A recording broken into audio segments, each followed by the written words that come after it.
Boker Tov tout le monde.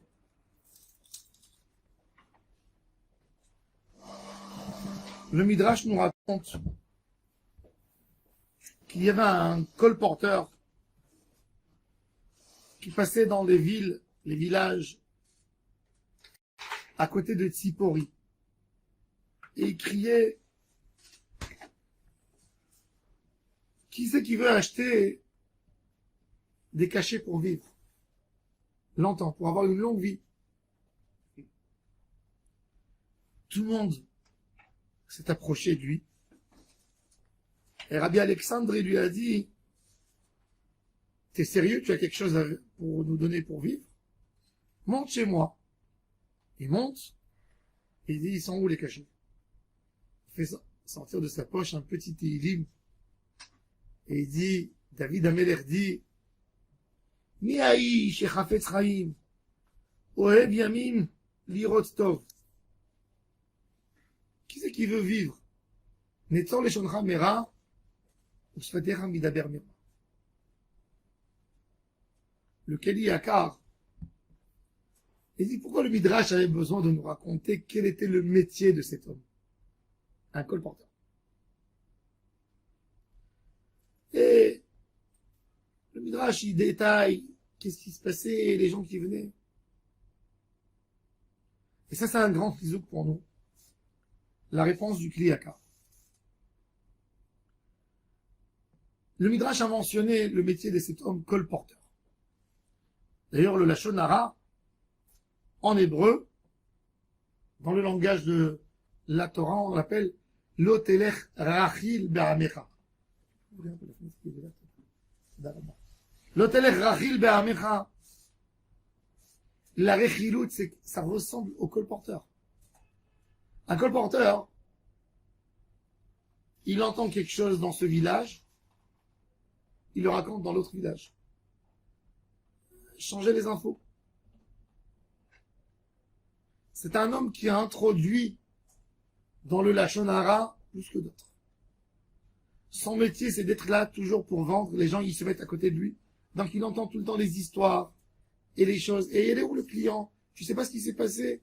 La semaine dernière, il a voyagé. Il est tout le temps dans le Lashon Hara. Le Rochel. Ce monsieur, il se dit: mais comment moi je pourrais vendre? Comment je pourrais travailler? Comment je pourrais amener mon pain à la maison si je baigne dans la Havera?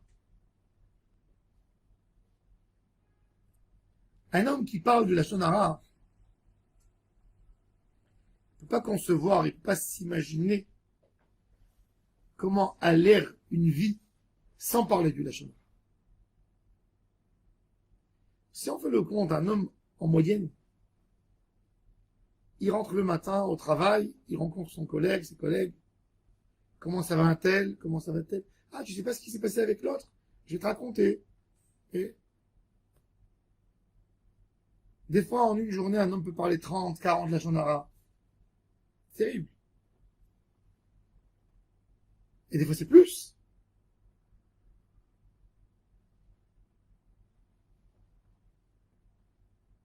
Et quand tu lui dis: tu vas garder ta bouche, tu vas faire tes chouvas, il a très peur.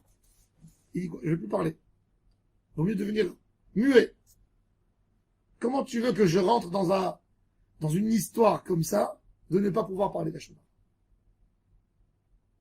Le Rochel, c'était un homme qui a fait un travail extraordinaire. C'était un Baal Lashon Hara, un homme que toute sa vie parlait du Lashon Hara. Et il a guéri de cette maladie. Il a guéri, et c'est un exemple vivant pour dire aux gens: vous voulez une qualité de vie? Regardez-moi où j'étais et où je suis aujourd'hui. Et ça, c'est la meilleure manière pour que l'homme accepte à ne plus parler du Lashon Hara. Parce qu'il voit, l'autre lui dit: on parle d'une qualité de vie. La question, c'est pas combien longue elle sera ta vie. Déjà, un Lashon Hara, ça peut raccourcir la vie. Avec la peine, le tsar qu'on a entendu. Un tel a dit ça contre moi, l'autre a dit ça à l'autre. On s'imagine pas la qualité de vie que l'on peut avoir quand on prend une décision claire. Les choses qui se passent chez les autres, ça m'intéresse pas. Je vais pas en parler. Ça m'intéresse pas. Ce qui se passe avec un tel, ce qu'il a fait tel, ça m'intéresse pas. Ça me donne quoi de savoir qu'il a fait ça, qu'il a fait ça. David Amelech, il parle d'une qualité de vie. Ohev yamim lirot tov, tu veux avoir une vie agréable. Un homme que toute sa vie, il s'occupe de qu'est-ce que l'autre a dit. De comment les gens le regardent. Parce que c'est ce qu'il fait dans le Lashon Hara. Rabaisser une image, donner. Il est malheureux, cet homme. Il n'a rien dans sa vie. Tout, c'est du vide. C'est ce qu'il a dit, le Rochel, il est venu chez Rabbi Yanaï. Si moi qui baignais dans le Lashon Hara, j'ai réussi à guérir, à plus forte raison, vous n'êtes pas des Baalei Lashon Hara. Mais vous parlez de temps en temps du Lashon Hara. Il n'y a pas quelque chose qui tue l'homme comme le Lashon Hara.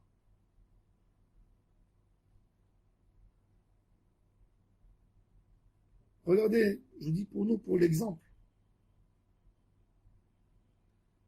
Le Covid, c'est le même Covid, n'est-ce pas? On est bien d'accord. Il y a eu même des moments où il y avait des sortes de Covid plus dangereux que les autres. Quand le Covid a commencé, on laissait les gens mourir, on les mettait dans des sacs, personne qui s'approchait, un enterrement à 7, 8 personnes. Parce que on entendait les médias. C'est dangereux, sans savoir. C'est dangereux. Plus on a touché, il y a eu des gens à côté de nous qui l'ont eu.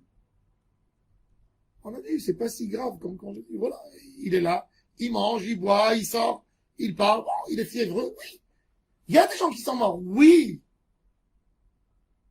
Mais le drame autour, il a pris des proportions pas possibles. J'ai insisté dans un enterrement cette semaine de quelqu'un qui est décédé, la première vague du Covid. Ils ont mis le pauvre dans un sac, fermé comme une boîte de conserve. Dans son enterrement, il n'y avait pas Minyan presque. Un homme que si, en temps normal, toute la ville serait sortie pour l'accompagner. Quelle peine pour la famille. Bah, au Réchem, il a trouvé repos. Ici, en Eretz Israël. Et tu vois l'influence.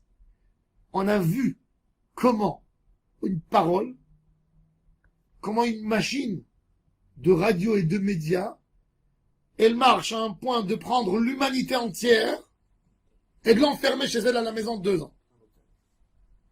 En otage. Non. Bon, pas bon, c'est pas à moi de juger.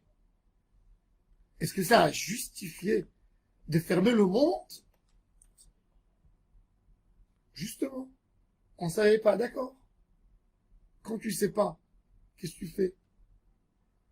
Est-ce qu'on ne sait pas? C'est ça le comportement de on ne sait pas. C'est vrai, on est intelligent plus tard, a posteriori, après que ça s'est passé. Mais ça doit nous donner des notions. Pour nous tous, t'entends une histoire sur quelqu'un, attends qu'il vienne devant toi, vérifie, aie un rendez-vous avec lui, parle-lui, pose des questions, ne juge pas directement, ne prends pas des décisions fausses.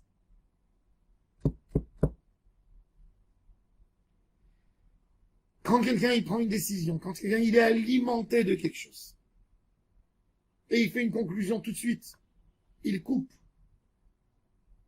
c'est lui qui vit mal.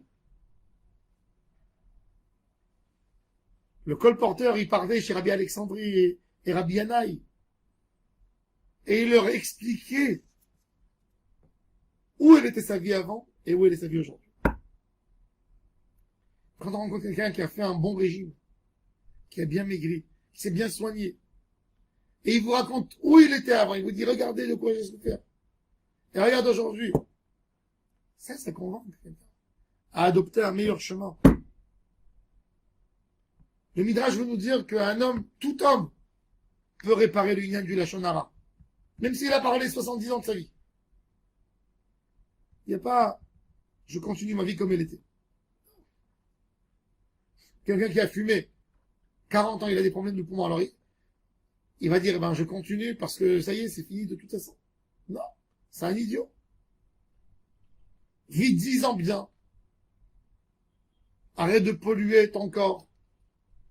Arrête de polluer ta neshama. Tu l'as assez pollué. Arrête. Et ça, c'est un message pour nous tous. C'est jamais tard pour arrêter. C'est jamais tard pour reprendre le bon chemin. Le colporteur qui a changé, qui est devenu un homme qui vend de la vie, au lieu d'être l'homme qui amène les histoires. Chaque fois quand le colporteur il arrivait au village, il y avait des histoires qui se faisaient. Pourquoi? Parce que il passe d'une cour à l'autre. Il dit, tu sais qu'est-ce qu'elle a dit l'autre? Tu sais que c'est... Il met la zizanie dans la ville et il s'en va. Et là, il est venu. Il a mis de la vie dans chaque endroit. Et c'est ce qu'on doit être. Nous, on doit être des exemples. Des ambassadeurs d'Hachem. Des ambassadeurs de la paix dans le monde. Des ambassadeurs de Shmirat Halashon. De Ur'e Beto Virushalem. De voir la beauté de l'autre. Et pas de voir les inconvénients, les mauvaises choses de l'autre. Hachem Yeh Be'ezrenu, qu'on voit que les bonnes choses. Amen.